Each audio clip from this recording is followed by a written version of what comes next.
अस्सलाम वालेकुम फ्रेंड्स, तरह की तरफ से आप लोगों को खुश आमदीद। कैसे हैं आप? मैं उम्मीद करता हूँ आप सब लोग बिल्कुल ठीक ठाक होंगे। फ्रेंड्स, जैसे कि आपको पता है कि हमारी CSS स्टार्ट हो चुकी है और CSS का एक लेक्चर आपका, वो लेक्चर एक तो नहीं था, खैर इंट्रोडक्शन आपको उसमें बताया गया था। और नेक्स्ट लेक्चर इंशाल्लाह आज हम पढ़ेंगे, आज बेसिक्स पढ़ेंगे कि हम CSS है क्या, इसकी टाइप्स कितनी है और इसका बेसिक क्या मतलब कि हम क्यों इसको कर रहे हैं, क्यों पढ़ रहे हैं CSS को।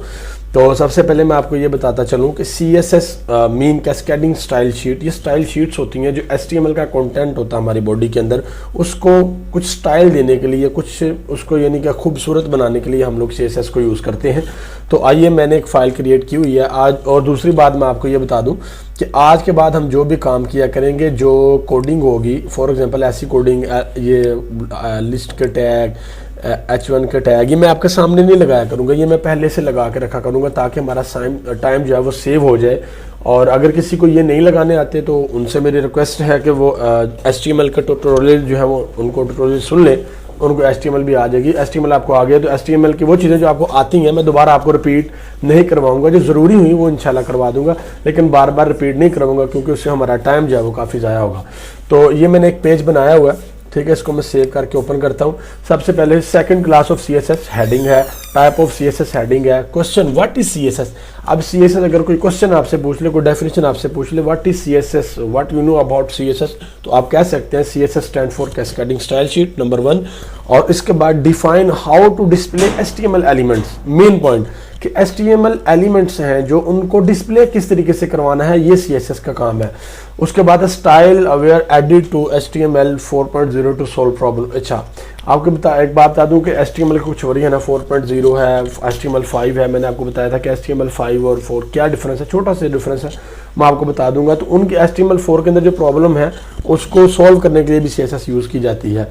उसके बाद लिखा हुआ कि external style sheet can solve a lot of work. जो एक्सटर्नल स्टाइल शीट आपकी होती है ना, आप बिलीव करें, अभी तो आपको नहीं पता चलेगा, लेकिन इंशाल्लाह आपके 6 या 7वें लेक्चर तक आपको पता चल जाएगा। आपका अगर आप वो काम HTML के साथ सिर्फ CSS को यूज़ ना करें, HTML में करें, तो हो सकता है आपको एक साइट बनाते बनाते जो है ना पूरा साल लग जाए आपसे साइट ना बने। लेकिन CSS की एक फाइल वो सारा काम आपका 1 मिनट के अंदर कर देती है। उसके बाद external style sheet can stored in a CSS file. और एक्सटर्नल स्टाइल शीट आपकी होती हैं वो उनकी अलग CSS फाइल होती है। जिस तरह HTML में फाइल होती है उसकी एक्सटेंशन हम रखते थे .html, इसी तरीके से CSS की फाइल होगी, उसकी एक्सटेंशन होगी .css। अब आपका ये क्वेश्चन है जी, वो फाइल और HTML की फाइल अलग, CSS की फाइल अलग, तो ये दोनों कैसे पैचअप होगा, कैसे अटैच होंगे, मैं आपको बता देता हूँ। HTML के अंदर मैंने आपको बताया कि हेडर के अंदर, मैंने याद होगा आपको, मैंने बताया था कि हेडर के अंदर हम लोग पेज का टाइटल देते हैं। आज मैं यहाँ पे देना भूल गया हूँ।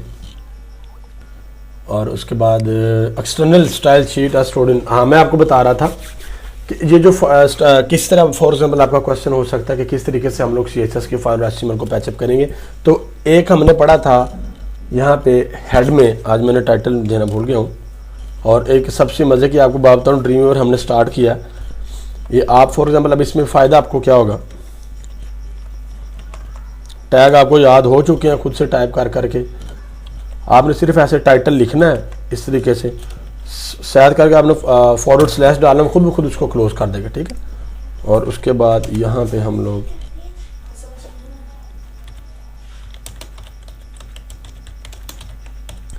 सेकंड क्लास ऑफ CSS, ठीक है। तो यहाँ पे इसी तरीके से एक टैग आएगा स्टाइल का, ठीक है, इस तरीके से। यहाँ पे हम अपनी .css फाइल अटैच कर देंगे, उसको बता देंगे कि हमारी CSS फाइल कहाँ पड़ी हुई है। उस CSS फाइल में जो भी फंक्शनैलिटी हम रखेंगे वो सारी की सारी हमारे वेब पेज के ऊपर जब वो इंप्लीमेंट हो जाएगी, वो इंशाल्लाह हम लोग देखेंगे कि किस तरीके से हमने कैसे करना है। आप यहाँ पे थोड़ा सा आगे आ जाए, मैंने आपको बताया था कि एक इनलाइन CSS होती है। इनलाइन CSS का मतलब ये होता है कि फॉर एग्जांपल एक टैग हमने लगाया हुआ है, ये P का टैग है, तो इसी के अंदर ही इसकी CSS लिखते हैं। CSS लिखने के लिए मैंने आपको टैग बताया था, स्टाइल का टैग होता है स्टाइल, इस तरीके से हमने स्टाइल लिखना है। Attribute as a attribute use करते हैं टैग के अंदर, हम स्टाइल को, जो इसका टैग है इसको एज ए एट्रीब्यूट यूज करते हैं। फॉर एग्जांपल मैं यहाँ पे कहता हूँ कलर इज इक्वल टू, जब कलर आएगा तो नीचे कलर की ऑप्शन आ जाएगी, कलर मैं कहता हूँ जी इस तरह लाइट ब्लू कर दें, कलर Ctrl+S करता हूँ और रिफ्रेश करता हूँ पेज को, तो ये देखें कलर चेंज हो चुका है। इस तरीके से इसे कहते हैं इनलाइन सीएसएस। इंटरनल सीएसएस वो भी मैं आपको बताता हूँ क्या होती है। उसके बाद एक्सटर्नल सीएसएस होती है, वो हम स्टाइल सीएसएस की फाइल अलग से अटैच करते हैं। अच्छा, अब सीएसएस का कोई भी लैंग्वेज है उसका सिंटैक्स होता है, तरीकाकार होता है लिखने का, उसका कुछ स्ट्रक्चर होता है। अब इसका तरीकाकार ये है कि हम लोग सीएसएस जब भी लिखेंगे हमेशा किसी सिलेक्टर किसी चीज़ का, फॉर एग्जांपल मैं हूं ना, तो मुझे अगर किसी ने बुलाना तो मेरे नाम के साथ कोई रेफर करेगा, हाँ भी फलां बिन फलान, फलां बिन फलान जी, फलां का बेटा फलां। तो हमने जब कंटेंट पकड़ना तो उसका कुछ सिलेक्टर पकड़ना है। फॉर एग्जांपल अगर हेडिंग्स को मैंने चेंज करना तो उसका सिलेक्टर पकड़ना, H1 को चेंज करना तो उसका सिलेक्टर H1 होगा, पैराग्राफ को करना तो P होगा, इमेज को करना तो इमेज होगा। एक तो सिलेक्टर ये होता है। दूसरा सिलेक्टर होता है, एक तो ये सिलेक्टर इसे कहते हैं बाय टैग, ये बाय टैग सिलेक्टर है इसका। उसके बाद दो सिलेक्टर और होते हैं, वो होते हैं, एक होते हैं बाय आईडी और एक होते हैं बाय क्लास। वो बाय आईडी और बाय क्लास क्या होते हैं। उसके बाद ग्रुपिंग भी होती है, मैंने लास्ट लेक्चर में आपको ग्रुपिंग भी बताई थी। इसके अलावा और भी सिलेक्टर होते हैं, वो जो होते हैं ना, वो मैं सारे आपको इंशाल्लाह नेक्स्ट लेक्चर में बता दूंगा। अच्छा, उसके बाद क्या होते हैं, ये दो ब्रैकेट्स हमने डालनी होती हैं इस तरीके से, दो ब्रैकेट्स हम लोग ये डालते हैं। उसके बाद ये कलर, ये प्रॉपर्टी का नेम है कलर, और ये ब्लू उसकी वैल्यू है, कलर। उसके बाद इस तरीके से कॉलन, ब्लू उसकी वैल्यू है, और ये आगे टर्मिनेट हम कर देते हैं। उसके बाद दूसरी वैल्यू है फॉन्ट साइज, ये प्रॉपर्टी है, प्रॉपर्टी का नेम है, उसके आगे उसकी वैल्यू। अच्छा, कोई बंदा अगर ये पूछे आपसे, स्टूडेंट्स को कुछ सवाल ये क्वेश्चन कर सकता है कि ये कौन डिफाइन करता है, ये क्या ये लाजमी है कि हम लोग कॉलन भी डालें और सेमी कॉलन भी डालें और ब्रैकेट्स भी डालें फिर जाके सीएसएस लिखें? तो बिल्कुल, मैंने आपको W3C के बारे में बताया था, वर्ल्ड वाइड कंसोर्शियम के बारे में। एक ऐसा अदारा है जो पूरी दुनिया में जितनी भी लैंग्वेजेस बनती हैं उनको सर्टिफाइड उनकी तरफ से होती हैं। वहाँ पे जब तक सर्टिफाइड नहीं होती वहाँ तक, उस वक्त तक उस लैंग्वेज को जब पब्लिश नहीं किया जाता। W3C वर्ल्ड वाइड कंसोर्शियम, ठीक है। इस तरह के आपको इन चीज़ों का पता होना चाहिए। आप डेवलपमेंट का कोर्स कर रहे हैं, कोई आपसे पूछ सकता है कि भाई ये चीज़ क्या है, कि आपको पता है कि नहीं पता, तो मैं ये समझता हूँ मेरी जिम्मेदारी है, मैंने आपको बता दिया। अब आपकी जिम्मेदारी है आप इसको याद रखें और लोगों को बताएं आगे। जिसको करवाएंगे, कोई सीखता आपसे तो उसे चीज़ें करवाएं। इल्म को कभी भी अपने अंदर जो है ना वो बांध के नहीं रखा जाता, इसको देते हैं, जितना देंगे उतना ही फैलेगा। ये ऐसी दौलत अल्लाह ताला ने दी है कि जो देने से बढ़ती है, कम नहीं होती। खैर, हम आगे बढ़ते हैं। इस तरीके से वैल्यू मैं आपको टाइप भी करके दिखाऊंगा, ठीक है। ये स्टाइल है, कलर है, ये स्टाइल का मैंने टैग लगाया, ठीक है। आपको उम्मीद है मैंने फ़ॉन्ट बड़ा किया, वो आपको नज़र आ रहा होगा। ये स्टाइल का टैग है, सॉरी एट्रीब्यूट है, उसके अंदर कलर है। फॉर एग्जांपल मैंने एक और ऐड करना है, यहाँ से मैं ऐड करता हूँ, मैं लिखता हूँ कोई एट्रीब्यूट लिख देता हूँ। फॉर एग्जांपल लेट से पैराग्राफ है तो अलाइन, इसको अलाइन कहाँ पे करना मुझे, तो ये देखें जैसे मैंने स्पेस दी उसने जितनी भी पॉसिबिलिटीज़ हैं वो दे दी, मैंने अलाइन कर दिया उसको। तो सॉरी अलाइन इस तरीके से हमने करना था,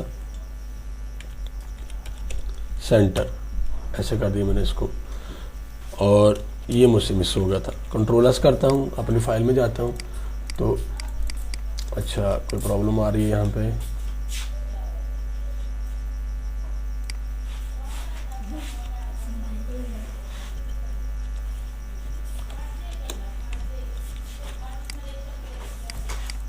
कलर ठीक है, उसके बाद ठीक है, ये इसे कहते हैं इनलाइन सीएसएस। यहाँ पे आप और आगे ऐड कर सकते हैं। उसके बाद इसको बहुत कम यूज़ करते हैं। फॉर एग्जांपल अगर किसी पेज पे किसी स्पेसिफिक वर्ड का कलर चेंज करना है या उसकी लाइन हाइट बढ़ानी है तो उस वजह से फिर हम लोग इसको यूज़ करते हैं। और जो दूसरा तरीका है इसका वो है इंटरनल सीएसएस। इंटरनल सीएसएस क्या होती है, हेड के अंदर रहते हुए, यानी कि हेड का टैग जहाँ पे क्लोज हो रहा है उससे पहले स्टाइल का टैग हम इस तरीके से लगाते हैं, स्टाइल इस तरीके से, ठीक है। और उसके बाद क्या करते हैं, फॉर एग्जांपल मैं कहता हूँ H1, ठीक है। H1 को मैंने सिलेक्ट कर लिया, उसके बाद दो ब्रैकेट देता हूँ। उसके बाद मैं क्या कहता हूँ, यहाँ पे आके ऊपर जाता हूँ और यहाँ पे आके कहता हूँ जी, ठीक है, सी कलर की ऑप्शन आ गई मेरे पास। मैं कहता हूँ जिसका कलर कर दें आप, क्या कर दें, देखिए आपका काम जो है वो कितना आसान हो गया। अभी ये कलर कर दिया मैंने। उसके बाद मैं कहता हूँ जी इसको आप एनिमेशन, जी हमसे एनिमेशन वगैरह CSS3 में करेंगे, ठीक है। उसके बाद फॉर एग्जांपल मैं कहता हूँ कि इसका जो अलाइन टेक्स्ट है या इसकी मतलब अलाइन कर दें, अलाइनमेंट एडजस्ट कहाँ पे करना है इसको, सॉरी ये इसके साथ नहीं आएगा। हेडिंग का कलर मैंने आपको बता दिया, ठीक है। बैकग्राउंड कलर इसको दे सकते हैं, बैकग्राउंड कलर हेडिंग को दे सकते हैं। फॉर एग्जांपल मैं कहता हूँ कि बैकग्राउंड कलर इसको दे दें आप जी, ग्रीन दे दें।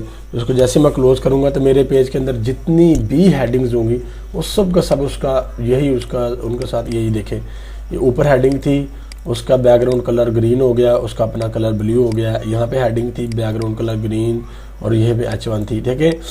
H2 चेंज नहीं हुई, H3 चेंज नहीं हुई, ठीक है। ये दोनों चेंज नहीं, क्योंकि इनके ऊपर मैंने लगाया ही नहीं। अगर मैं क्या करता हूँ, जस्ट वहाँ पे जाके ऐसे करके H2 भी लिख देता हूँ, और ऐसे करके यहाँ पे ऐसे करके H3 भी लिख देता हूँ। उसके बाद अगर यहाँ पे आपके पास H4 है, आप H4 दे दें। इनके ग्रुपिंग, जिनकी कलर की ग्रुपिंग किसी की भी आप कर सकते हैं। इसको कंट्रोल S करेंगे, अपनी फाइल में जाएंगे, जाके यहाँ पे रिफ्रेश करेंगे तो आपके पास हो जानी चाहिए, अभी तक कोई नहीं है। कंट्रोल S करता हूँ मैं सेव के लिए, और ये देखें आपके H2 भी होगी, H3 भी होगी, जितनी भी आपकी हेडिंग है वो सारी इस तरीके से हो जाएंगी, ठीक है। अच्छा, आज आपने चीज़ें करके देखनी है। उसके बाद मैं आपको बता दूं कि यहाँ पे ये इस तरीके से स्टाइल आपको समझ तो आपको आ गई होगी, ये आपका लेक्चर है। उसके बाद एक और चीज़ है, हम जिस तरीके से वहाँ पे टेबल बनाते हैं CSS में, उस तरीके से यहाँ पे डिव बनाते हैं। डिव का एक टैग होता है, डिव का टैग क्या होता है मैं आपको बाद बताऊँगा, लेकिन आज आप सीख लें कि डिव होता क्या है। यहाँ पे मैं लिख देता हूँ 1, कंट्रोल S करता हूँ, कंट्रोल S मैंने किया और जाके रिफ्रेश किया तो मेरे पास नीचे 1 आ गया, लेकिन कुछ भी नहीं आया 1 के साथ। अब मैं क्या करता हूँ, इसकी CSS लिखता हूँ, डिव की CSS लिखता हूँ। यहाँ पे जाके लिखता हूँ div डिव, और उसके बाद ब्रैकेट्स देता हूँ। ब्रैकेट्स देने के बाद मैं क्या करता हूँ, यहाँ पे आगे देता हूँ इसकी विड्थ मैंने कितनी रखनी है, इसकी विड्थ बताता हूँ। फॉर एग्जांपल मैं कहता हूँ 500 पिक्सल मैंने विड्थ रखनी है। इसकी हाइट बताता हूँ, फॉर एग्जांपल हाइट भी मैंने 500 पिक्सल रखनी है। इसका मैं बैकग्राउंड कलर बताता हूँ। बैकग्राउंड कलर मैं कहता हूँ उसका मैंने ये रखना जी, क्या रखना फॉर एग्जांपल ये रखना, ठीक है। उसके बाद मैं इसकी पोजीशन 2 किस्म की होती है, एक रिलेटिव होती है और एक एब्सोल्यूट होती है।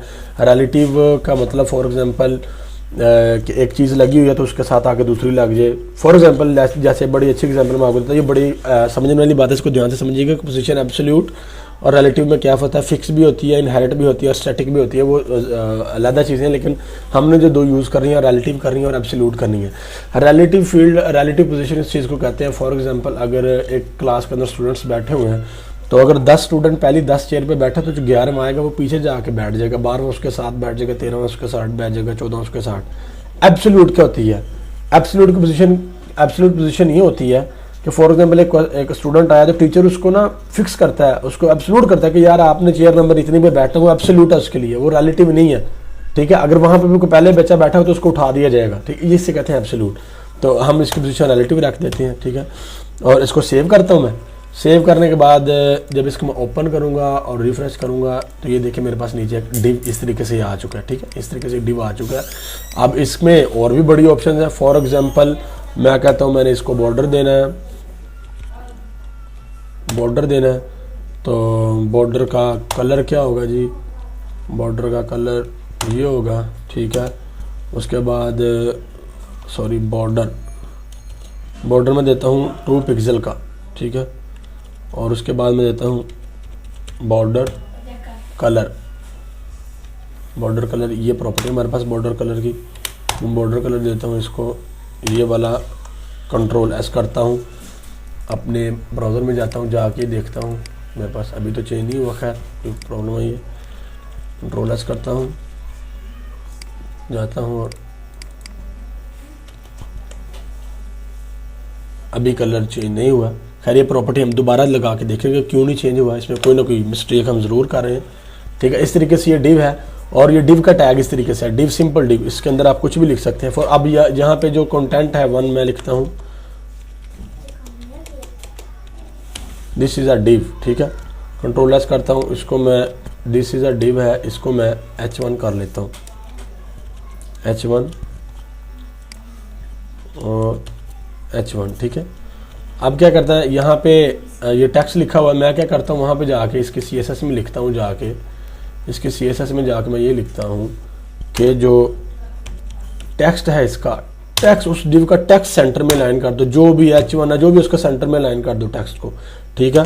और जो अपना क्या कहते हैं उसका जो फ़ॉन्ट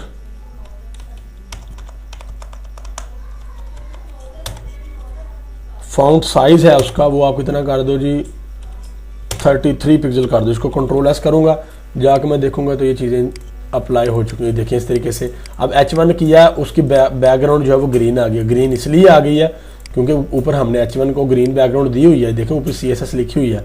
अगर मैं यहाँ से H1 ख़त्म कर देता हूँ, सिंपली H2 रहने देता हूँ, कंट्रोल एस करता हूँ, तो वहाँ पे जाके मेरी बैकग्राउंड ख़त्म हो जाएगी।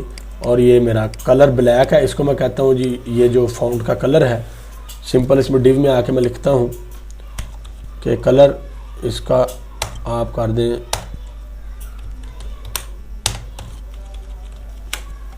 वाइट, तो इस तरीके से वाइट कलर हो जाएगा। तो कल से इंशाल्लाह हम जितने भी स्टूडेंट्स हैं, मैं आपको बता रहा हूँ, कल से हम एक प्रोजेक्ट स्टार्ट करेंगे, एक ऐसा प्रोजेक्ट कि जिसमें आप कंप्लीट टोटल एक वेबसाइट बनाना सीखेंगे। एट द एंड जब CSS खत्म हो जाएगी तो हम एक वेबसाइट कंप्लीट वेबसाइट बना चुके होंगे, ठीक है।